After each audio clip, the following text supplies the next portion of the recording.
Friends, Man vs. Wild began in 2006. But 10 years before that, in 1996, Bear Grylls was on holiday in Africa with his army friends. They had come to Zambia for skydiving. Bear already had good experience in parachuting. He had jumped from airplanes many times before, so everything was going as planned. One by one, Bear's friends jumped off the plane. Then Bear put on his parachute and jumped too. As soon as he leapt, he began falling at 200 kilometers per hour. 15,000 feet, 10,000 feet, 5,000 feet. Within seconds, he was just 3,000 feet above the ground. He pulled the cord to open his parachute. But even after opening, his speed didn't slow down. He was still plummeting. Bear thought, why isn't the speed decreasing? This is strange. Then he looked up at his parachute and froze in fear. The parachute hadn't opened properly. The cords were tangled. Because of that, his fall wasn't slowing. Frantically, he pulled at the cords, hoping they'd untangle. But by then, he was already dangerously close to the ground. Seconds later, he slammed into trees and then crashed onto the earth. Everything went black. Bear had landed flat on his back. The impact was so brutal, it felt like someone had jammed a rock into his spine. Even after falling from such a height, he was conscious but unable to move. Lying there helpless, he cried, hoping a friend would come to save him. The pain was so excruciating that he thought maybe death would be better. But death didn't come. Hours later, his friends reached him. They rushed him into a car and drove to the nearest hospital. Bear says the pain was so unbearable that he kept fainting again and again. When doctors injected him, the pain slowly began to ease. The next day, Bear asked the doctor, "Will I be okay? How long will it take?" The doctor showed him the x-ray and said, "Bear, 3 of your vertebrae T10, T8, and T12 are broken. These are the strongest bones in the human spine. And now they are shattered. You will never be able to walk again." Hearing this, 21-year-old Bear's world collapsed. A man who once climbed mountains couldn't even go to the bathroom on his own anymore. Bear later said, falling from the parachute didn't hurt as much as lying in the hospital bed for a year. He would talk to himself, "You fool. You could have opened the parachute slowly instead of panicking." He kept replaying that moment in his head, regretting, crying, cursing himself that everything was over. At night, he couldn't sleep.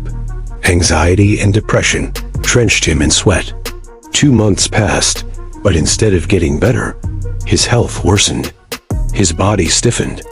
The pain increased. He became angry at himself, more depressed.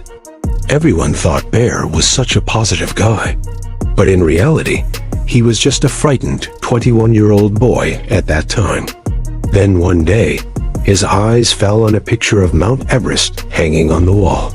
Bear later said, "Who knew that one small picture would change my life?"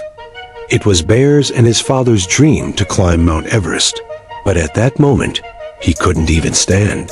Still, despite the metal braces on his back, he somehow got up, staggered towards that picture, and said to himself, "No matter what happens, not only will I walk again, but I will climb Mount Everest." That thought sank deep into his subconscious mind. The next day, he remembered something his grandmother always said, "Son, whatever happens in life, happens for good." This gave Bear a new perspective. He thought, "I could have died. I could have lost my arms, my legs, my eyesight. But only 3 vertebrae broke. This means God must have a bigger plan for me." When he truly believed this, his stress and negativity started fading. First, he repaired his mind. Then, his body began to heal. Wounds started closing. Bones began to fuse. One day, a close friend told him, "Life and death are in God's hands. He gave you a second life. Be grateful." Bear said, "Life rarely gives us a second chance. But when it does, be grateful." He was grateful for life, for his broken back, for his dreams. He picked up the picture of Everest again and declared, "As soon as I heal, I will climb Mount Everest." That goal became his greatest strength, his reason to live. When Bear told people about his plan, they laughed at him. But his purpose was clear. He had to recover quickly. After 3 months, his pain reduced. After 6 months, he was discharged from the hospital. Within a year, he was fully recovered. But doctors told him he could never return to the Special Forces. Bear resigned from the army. Now he had no job, no income, and no money for the Everest expedition. For a month, he sent letters to 250 companies asking for sponsorship. Every single one said no. Then one day, he went to the office of Davis Luden and Everest. After much persuasion, he met the CEO.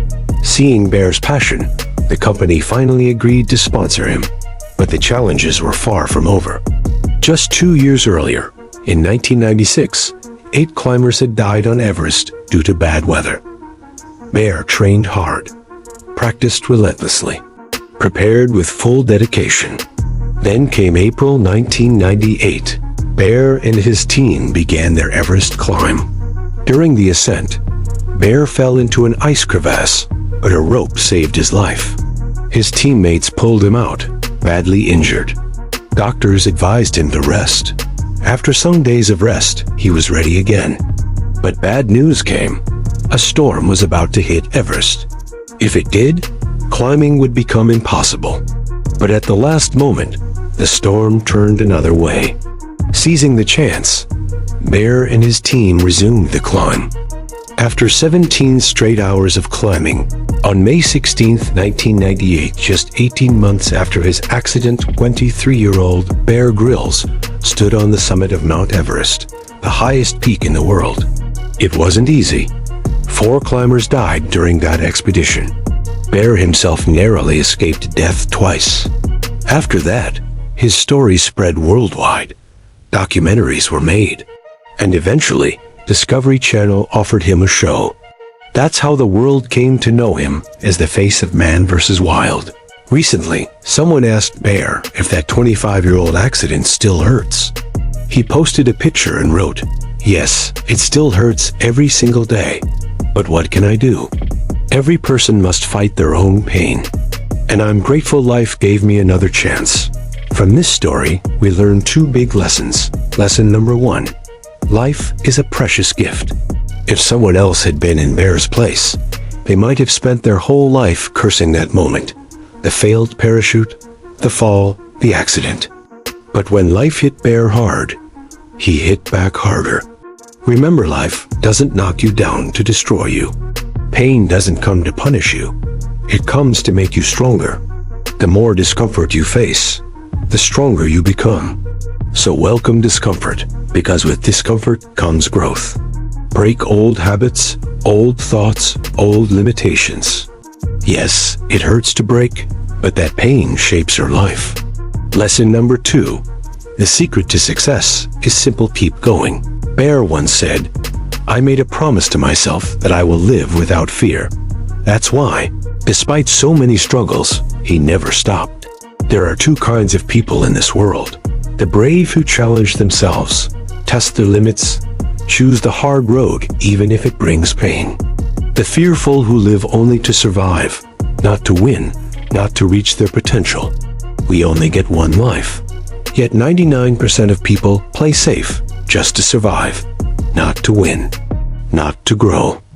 If you want to escape your emptiness, your pain, be ready to do something big, something new. Courage doesn't mean having no fear. It means facing fear anyway, finding a way through, and keeping on moving forward.